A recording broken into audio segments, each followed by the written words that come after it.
Bueno, el capítulo de esta semana estuvo muy bueno, hay un montón de cosas muy interesantes y la verdad es que Momonosuke tiene cierto material de Nakama, ¿no creen? Tiene un pasado muy triste, parece que va a seguir con Luffy, bueno, al menos hasta que pase lo de Kaido y quizás lo acompañe después porque así como hizo su padre, él también querrá descubrir los secretos del mundo, ¿no?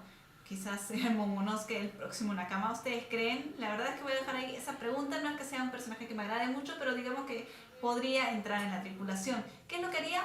No mucho, la verdad, no tendría un puesto clave como navegante o algo así, pero podría aprender bastante, ¿no? Siempre en las tripulaciones hay ahí el que hace los recados y termina aprendiendo y puede ir subiendo y bueno, sería bastante interesante ver su crecimiento también. Pero más allá de eso, ese capítulo la verdad que a mí me gustó mucho. Me encantan las referencias de las historias y la mitología, bueno, no mitología, leyendas japonesas en este capítulo. A mí me encanta mucho la historia japonesa y bueno, empecemos por clarificar un poco la situación de Wano Kuni, que está, digamos, gobernada por dos fuerzas ahora, uno que es el Shogun y el otro es Kaido, ¿no? Ambos se aliaron y fueron los que terminaron asesinando, provocando la muerte del señor Oden, que es el padre de Momonosuke, y el señor de Kinemon y el resto, ¿no?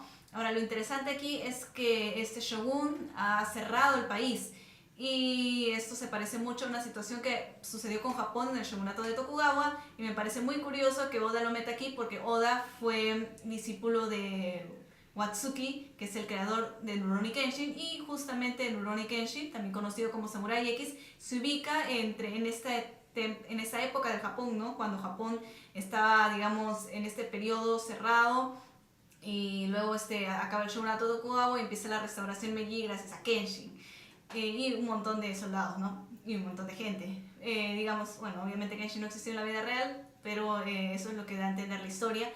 Y la verdad es que es bastante interesante que Oda haya decidido meter un poco de estas referencias, de este parecido de Wano Kuni con el Japón feudal que estuvo en bastante tiempo cerrado y luego abrió sus puertas.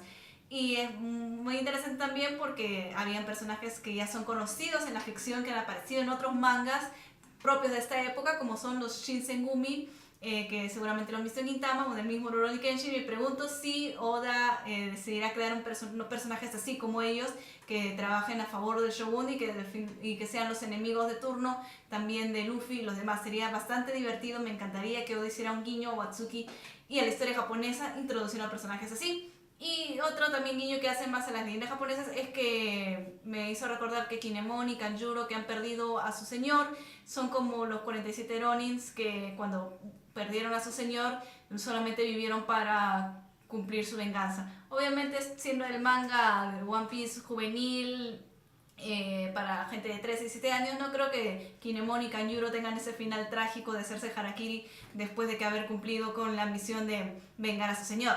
Pero bueno, más allá de eso, el capítulo estuvo bastante interesante, sobre todo por esta proposición del que le hicieron a Luffy, donde realmente me esperaba que dijera que no. Algo me decía, esa cara que tenía Luffy, sabía que iba a decir que no, pero era un no que en verdad escondía un sí. Lo que Luffy quería era que Momonosuke expresara sus sentimientos y eso fue lo que sucedió. Y lo más interesante estuvo ya al final, además de que esta alianza Luffy-Lo, y muy gracioso porque Lo ni siquiera pudo decir nada porque Luffy decidió por él. Al final podemos ver a Jack y su tripulación que están regresando a Zou y planean simplemente matar al elefante para, ya saben, destruir todo, ¿no? Se cae el elefante, se hunde Mink, se hunde la isla Zou y todos los Mink mueren. Y sería bastante interesante que lograra, digamos, sabemos que no va a suceder, no pueden morir los personajes, pero quizás el elefante es tan grande que me pregunto qué planea hacer para destruirlo, qué tipo de arma puede tener Jack, porque no creo que por muy fuerte que sea, él solo pueda destruir tremendo elefante.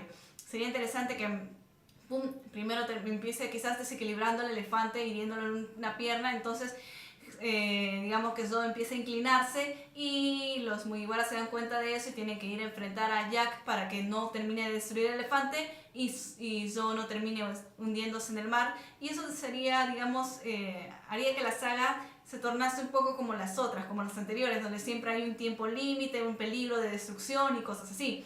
Y lo interesante es que va a haber este enfrentamiento con Jack, entonces antes de que Luffy decida partir para ir por Sanji, ¿no? Porque ya está ahí. Y la verdad es que ese capítulo, digamos que armó las cosas bastante interesantes, dan ganas de leer lo que va a pasar en el siguiente. Esta saga me está gustando mucho, hay bastantes revelaciones.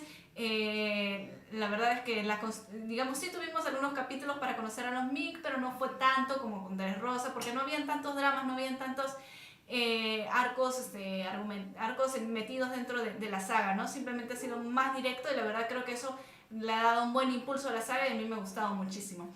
Y la cosa parece que va a mejorar. ¿Ustedes qué creen? ¿Les gustó el capítulo? ¿Creen que Momonosuke podría ser una cama? ¿Y qué piensan de quién se enfrentará a Jack? Entonces finalmente será Luffy. Es una decepción un poco porque pensé que podía ser Zoro. ¿Qué piensan cómo sucederá el próximo capítulo y qué arma podrá tener Jack? Porque cómo es que así piensa que puede destruir ese tremendo elefante. Y bueno, ya saben, si les gustó el video denle like, comenten y ya seguiremos hablando de One Piece la próxima semana. Chao.